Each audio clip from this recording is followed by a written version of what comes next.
Alright then everyone, welcome back to another video. Now today, I do want to just change a few things up a little bit. I thought I'd start something a little bit new, as I can understand that the edits that I'm doing just constantly may be getting a little bit boring. So what I thought I'd do is actually start showing you how I create these edits.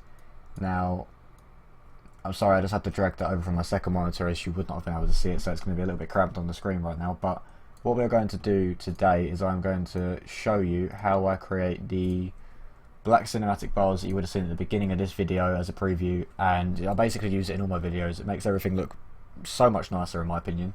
Sometimes, you might not want to use it, but in most circumstances it does look amazing. So what I'm going to do is just drag in a random cinematic that I'm going to be using for an upcoming video.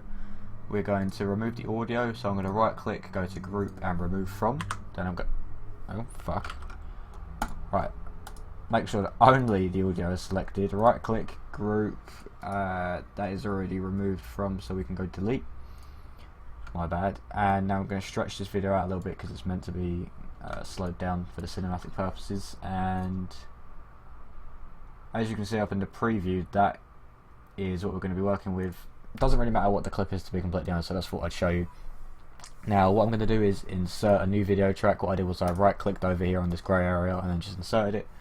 And we're going to go to media generators and pick the white solid color from the solid color section. This panel right here is not needed, it just comes up every time you insert a color. We can just click the X off of that. And what you're going to want to do with this is every time you maybe implement a song, you're going to want to keep it the same length as the song, just so you know you can't mess up. But since I'm only doing it for the purpose of this video, I can keep it the same length as the clip. Because what will happen is when we do this technique, if it's too short and your video runs over, everything after this white will just go completely black and you won't see anything. So what I'm going to do now is go over to the track compositing mode and click multiply or mask. This has now made the whole clip completely, it's made the solid color completely transparent, and well, that's what I've inferred from it anyways. I don't exactly know. Some of these buttons do completely confuse me, but it's just I know how to work with them. So we can move over after right clicking on the track and click video event pan crop. Now let me mouse wheel out, and as we can see, click on the first keyframe down here, this little diamond, and what we're going to do is make sure that only this box here is clicked. We do not want this one clicked. It might be clicked as default, I can't exactly remember, but I have this one just clicked. Now you're going to want to drag down according to how big of black bars you want. You could have some huge black bars, or you could have some really small black bars. I'd keep to a minimum size, like depending on maybe the game or whatever you're editing.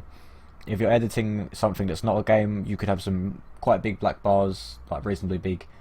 But if you're editing a game that's got a HUD over it, sometimes it's not very nice to hide the HUD or hide half the HUD or the kill feed, so it doesn't look very good. So you've got to remember about all that. So yeah, I'm going to keep it at that length. Don't worry about this little bit here, it's just bugging out on my Vegas preview, so it's not actually going to show in the final thing. Now what that will do is if we run back through it, it's now put black bars over the top of the video. That's how easy it is. You literally just have to use a white colour like this. A quick thing I'm going to show is if you want to just like spice it up a little bit, say if that was the default, what we can do is if after 2 seconds you want it to drop in, maybe you can have a completely slow fade so it just drops in like so.